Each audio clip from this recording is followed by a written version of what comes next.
Dear students, welcome back. In the previous session, we have seen the types of lumbar vertebrae and some of its relations and their attachments. Now, in this session, we are going to see the clinical anatomy of the lumbar region. The lumbar region is the common site of number of developmental deformities which causes symptoms ranging from simple backache to serious paralytic manifestations. In that, the first one we are going to see now is the sacralization of the fifth lumbar vertebrae. So this is the normal type of lumbar vertebrae, and this one is the abnormal type here. So this is the L5 abnormal one. So what is happening here? The fifth lumbar vertebrae or its transverse processes, here you can see the transverse processes, the fifth lumbar vertebrae or its transverse processes may be fused.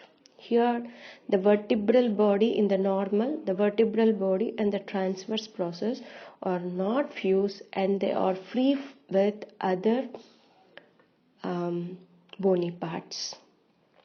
Okay, so here in the abnormal type, that is the sacralization type, here one of the transverse process of L5 is going to fuse with the sacrum. So this part, so it is having some ear-like part here, isn't it? So that part is called as ala of the sacrum. Okay, so here the transverse process may articulate with the ala of the sacrum or with the ilium.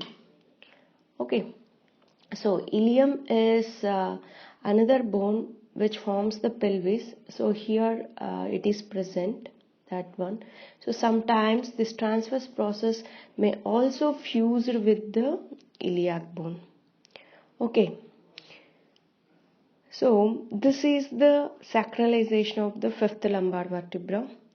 The fifth lumbar vertebra or its transverse processes on one side or both the sides may fuse with the sacrum. So it is going to fuse with sacrum. Sometimes the transverse process may articulate with the ala of the sacrum or with the ilium. So what happens in this case means this may press on the fifth lumbar nerve. So here the nerve is coming like this.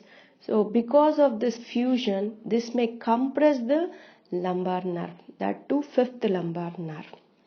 Okay, sometimes the body, we know that the body is having one primary center. Sometimes the body may ossifizes from two primary center. If one center fails to develop, it results in a hemivertebrae. That means only half of the vertebrae is present. So this is about the sacralization of the fifth lumbar vertebrae. And the next condition is the spina bifida. So now we can see here that is the spina bifida. Normally the two halves of the neural arch may fail to fuse, leaving a gap in the midline. So here if you can see in this, so the neural arch is not formed properly and it is leaving a gap inside. So here in this picture also you can see the neural arches are not fused in these two cases.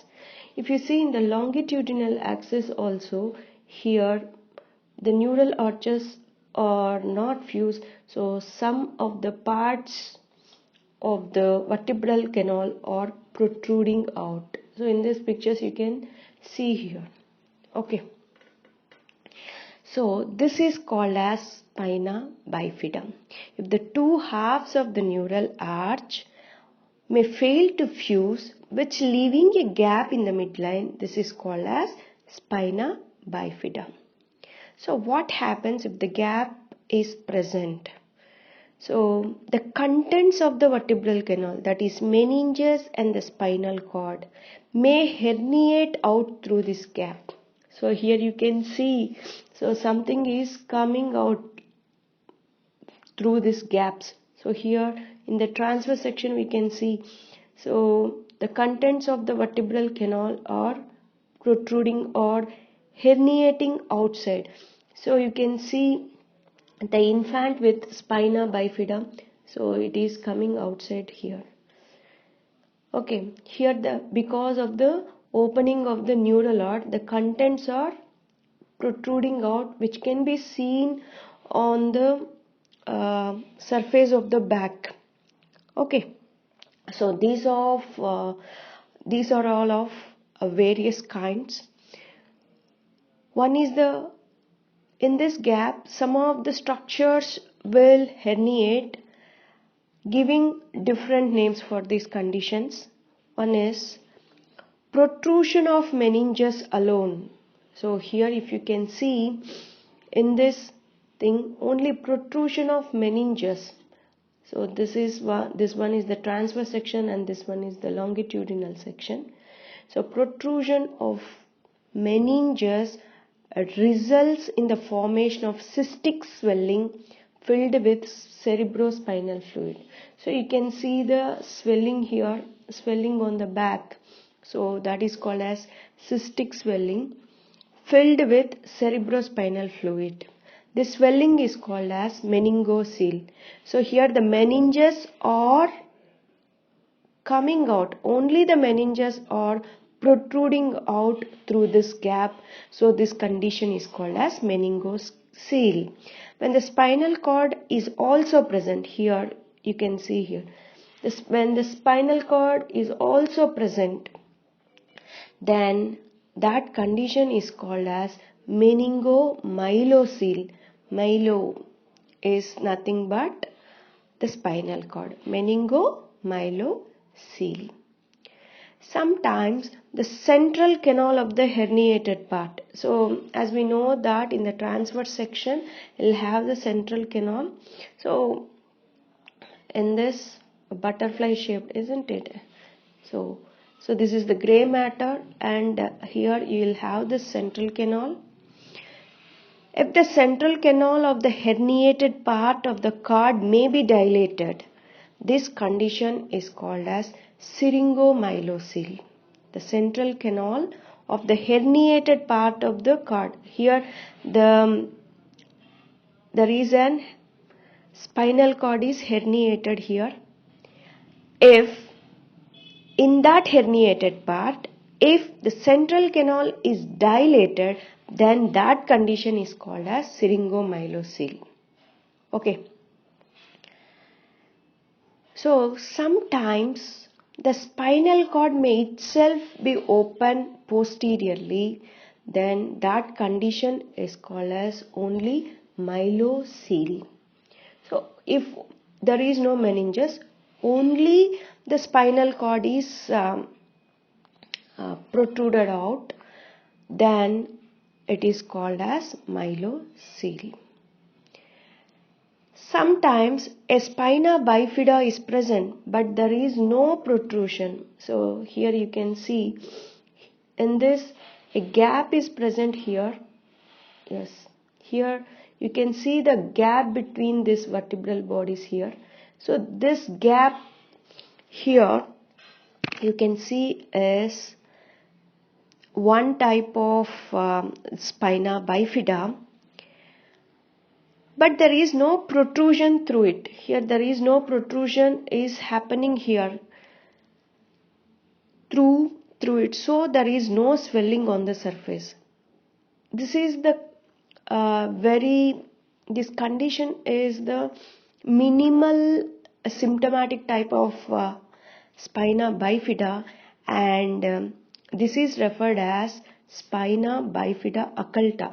Occulta means hidden, so we can't diagnose that something a gap is present. So the symptoms may appear in further decades. We can't see it in the earlier ages. So this condition is called as spina bifida occulta. Okay. Yes. So this is about the spina bifida condition. Okay, next condition is the spondylolisthesis. So we can see the spondylolisthesis here. Yes, this is the spondylolisthesis of the fifth lumbar vertebrae. Listhesis means slipping. What do you mean? Listhesis means slipping. Okay. Yes, sometimes the greater part of the fifth lumbar vertebrae slips forwards over the sacrum. Here this one is the sacrum, and the greater part of the lumbar vertebrae is going to slips forward over the sacrum. This condition is called as spondylolisthesis. So normally the tendency of forward slipping is prevented by the inferior articular processes of the fifth lumbar vertebrae, which lie behind the superior articular process of the first sacral vertebra. If the inferior articular process of spine and lamina of the fifth lumbar vertebrae are separate from the rest of the vertebrae due to an anomaly in the mode of ossification, then in that condition the vertebrae can slip forwards, leaving the parts behind. Okay, so if you can see here, every vertebrae is having the superior articular process and inferior articular process. In the case of L5, so if you can see, the inferior articular process is not articulating or not well developed, and which is not articulating with the superior articulating facets of the S1, which causes the slipping of this L5. Okay, so the spondylolisthesis is one of the cause of backache and also pain radiating along the course of the nerve called as sciatic nerve, and such condition is called as sciatica. So this is about the spondylolisthesis. And another condition, that is the fracture dislocation. If any fracture and the dislocation of the lumbar vertebrae results in one syndrome called as cauda equina syndrome. This cauda equina syndrome is characterized by some of the features that is called as flaccid paraplegia.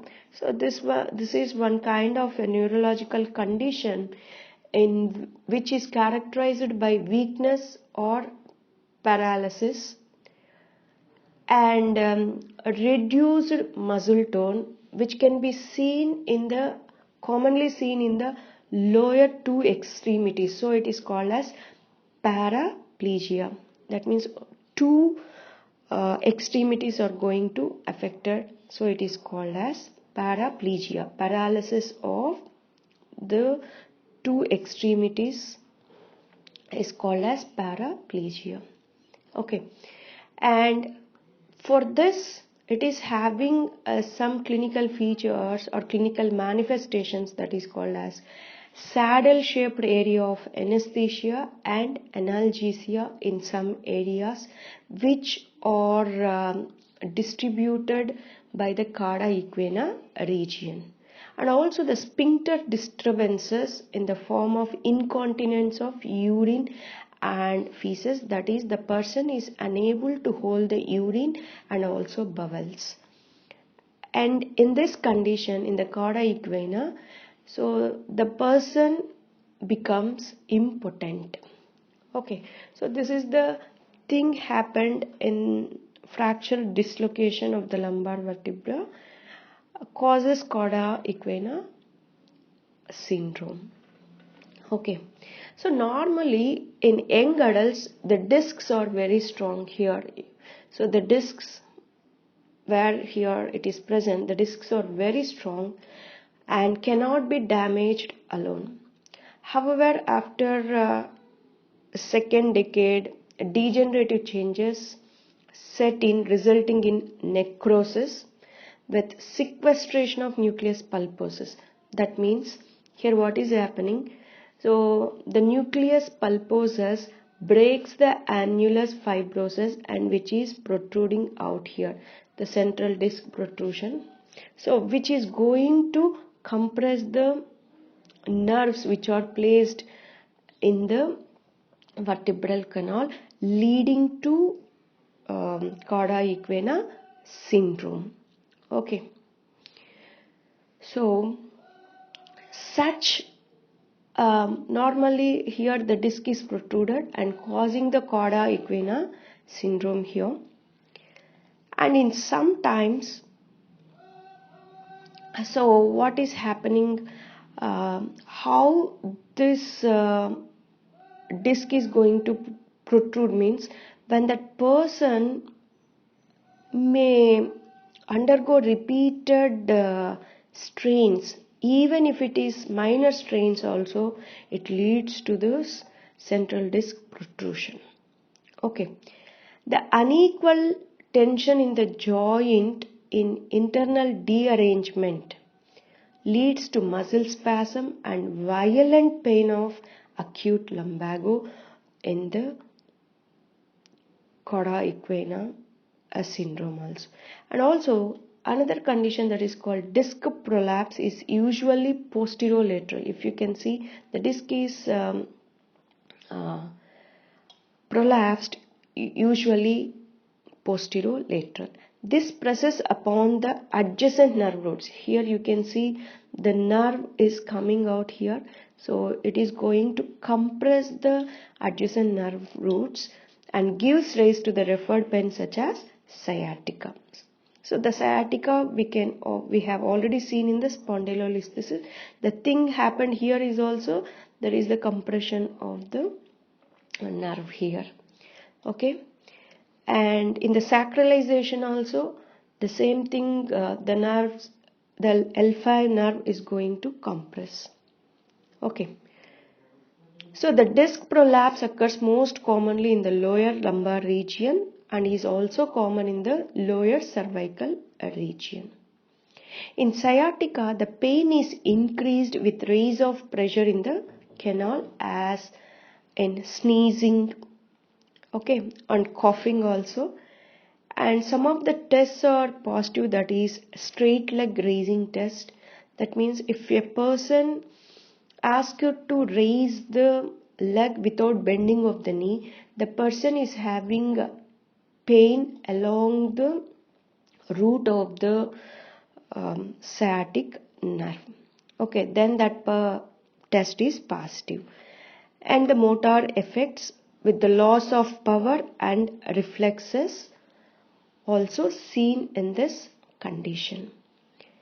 Okay, so some of the other conditions related to this clinical anatomy or some of the postural disturbances, so or we can call it as postural defects also.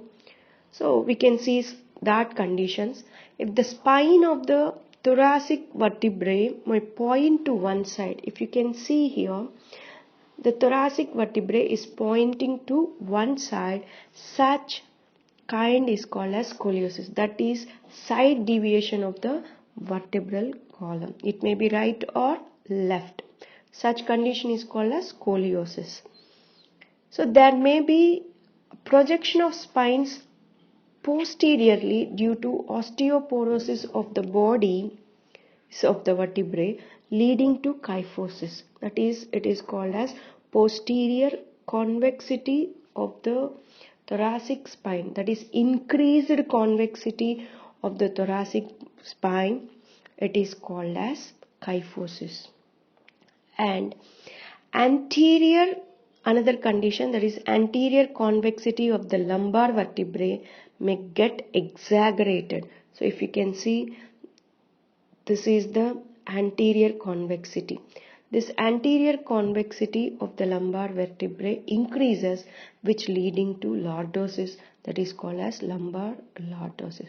Normally in the thoracic region we will have normal kyphotic curve.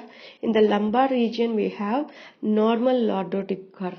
So if that curve is increased more than normal, then such condition is called as kyphosis and lumbar lordosis. Okay, and this scoliosis is side deviation of the vertebral column. So these are all about the clinical anatomy of the lumbar region. In the next session we are going to see the other osteology part of the lumbar region, that is sacrum. Thank you.